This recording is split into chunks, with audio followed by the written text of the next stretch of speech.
Assalamualaikum warahmatullahi wabarakatuh. Perkenalkan, nama saya Rizka Miftahul Huda, Prodi PGMI semester 2, Kampus Al-Azhar Lubuk Linggau. Saya akan menjelaskan materi mata kuliah Ushul Fiqih. Dosen Hafizul Umam MPD. Saya akan menjelaskan pengertian fikih atau ilmu fikih secara berkaitan dengan syariah. Karena fikih itu pada hakikatnya adalah jabaran praktis dari syariah. Fikih secara etimologi berarti pemahaman yang mendalam dan membutuhkan pengarahan potensi akal. Sedangkan secara semiologi, fikih merupakan bagian dari syariah Islamiyah, yaitu pengetahuan tentang hukum syariah Islamiyah yang berkaitan dengan perbuatan manusia yang telah dewasa dan berakal sehat atau mukalaf dan diambil dari dalil yang terinci. Dengan menurut Haji Amir Syafuddin mengatakan fikih adalah ilmu tentang hukum-hukum syariah yang bersifat amaliyah yang ditemukan dengan dalil-dalil yang tafsir.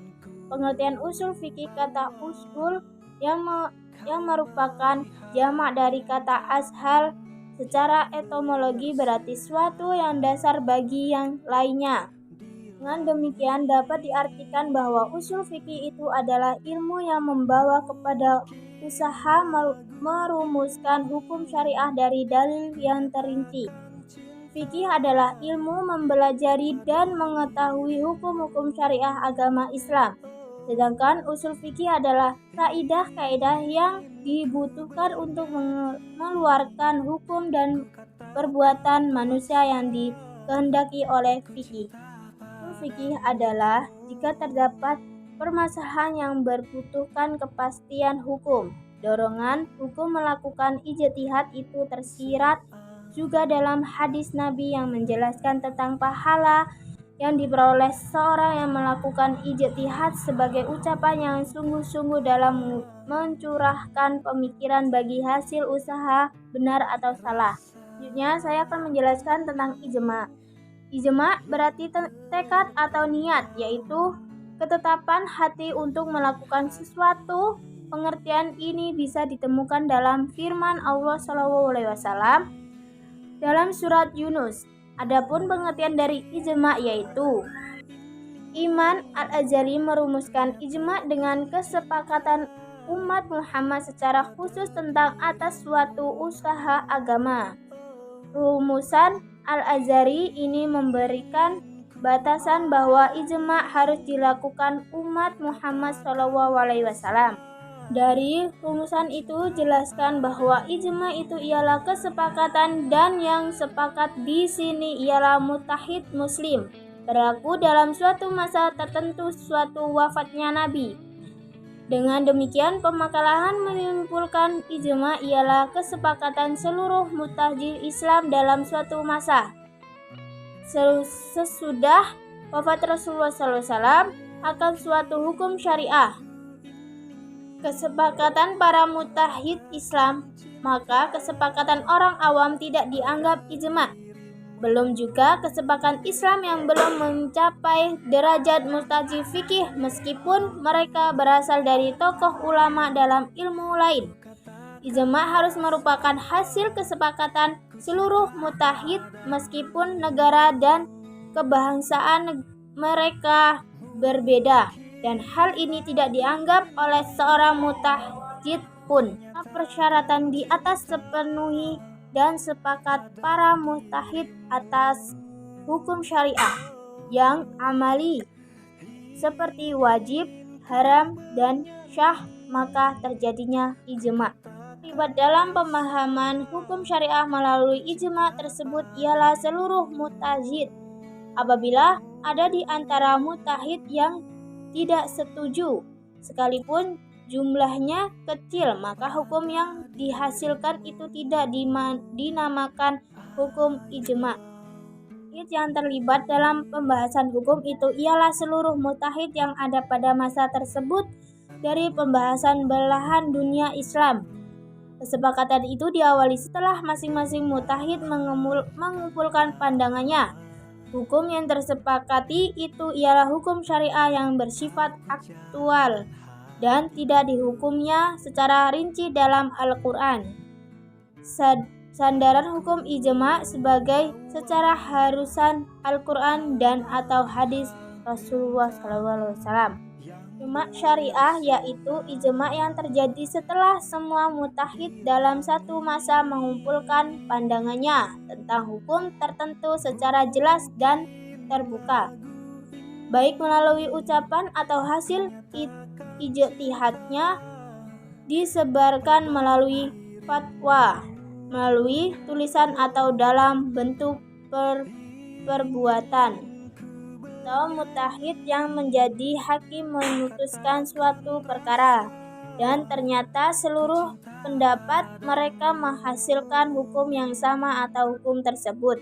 Sedangkan ijma sukuti ialah bahwa sebagai ulama mujtahid menyatakan pendapatnya, sedangkan ulama mujtahid lainnya hanya diam tanpa komentar. Selanjutnya saya akan menjelaskan tentang Al-Quran. Secara bahasa berasal dari kata qira'ah yaqra'u qira'atan Qur'ana, yakni sesuatu yang dibaca atau bacaan. Sedangkan secara istilah merupakan kalamullah yang diturunkan kepada Nabi Muhammad SAW. Penyebutan lafaz Allah dalam pengertian Al-Quran dimaksud untuk membedakan antara perkataan malaikat, jin, dan manusia dengan kalamullah atau Al-Quran itu sendiri. Adapun kata Al-Munazzal maksudnya membedakan Al-Quran dari kalamullah yang lainnya, karena langit dan bumi beserta isinya juga bagi dari kalamullah. Setelah datangnya Al-Quran kepada Nabi Muhammad SAW, masyarakat Arab terkagum-kagum dan takjub akan lantunan yang dapat pada Al-Quran. Mereka mengatakan bahwa Al-Quran adalah buatan dari Nabi, bukan firman dari Allah. Akan tetapi itu semua tidak benar, karena Nabi adalah seorang yang ummi atau tidak dapat membaca dan menulis, dan diantara oleh Al-Quran. Jika memang benar Al-Quran adalah syariah buatan manusia atau Nabi Muhammad, maka masyarakat jahiliyah dituntun untuk membuat syariah yang seindah seperti Al-Quran, dan terbukti mereka tidak sanggup. Firman Allah turunnya Al-Quran tidaklah sekali dalam bentuk mushaf yang terdapat pada saat ini, melainkan Al-Quran turunnya secara periodis atau bertahapan.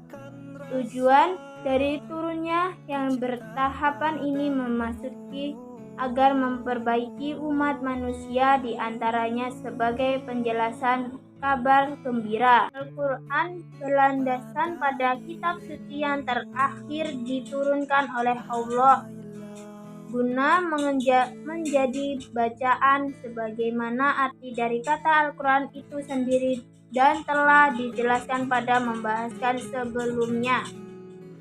Al-Furqan mengindikasikan bahwa Al-Quran sebagai pembedaan antara haq dan batil, atau antara yang benar dengan salah. Alkitab artinya al-jamu atau mengumpulkan. Penamaan ini berdasarkan pada Al-Quran yang mengandungkan pembacaan ilmu, kisah, dan berita. Ta'azahru murni dari bahasa Arab artinya kemuliaan. Kata azali artinya sesuatu yang diturunkan, yaitu mengisyaratkan bahwa Al-Quran merupakan wahyu yang diturunkan oleh Allah. Al-Quran merupakan sebuah hukum Islam yang sifatnya umum, maka sebagaimana besar hukum yang dijelaskan bersifat global dan hanya beberapa yang bersifat mendetali. Hadis secara etimologi, hadis berasal dari kata yahdis, artinya al-jadis, suatu yang baru atau khobar. atau kabar. Maksudnya jadis adalah lawan dari al-qadim atau lama, seakan-akan dimaksud untuk membedakan Al-Quran yang bersifat qadim. Sedangkan khobar maksudnya berita atau ungkapan beritahuan yang diungkapi oleh perawi hadis yang sanadnya bersambung selalu mengutarakan kalimat khotosan atau memberitakan kepada kami. Sekian, terima kasih kepada saya. Mohon maaf kalau ada yang salah. Wassalamualaikum warahmatullahi wabarakatuh.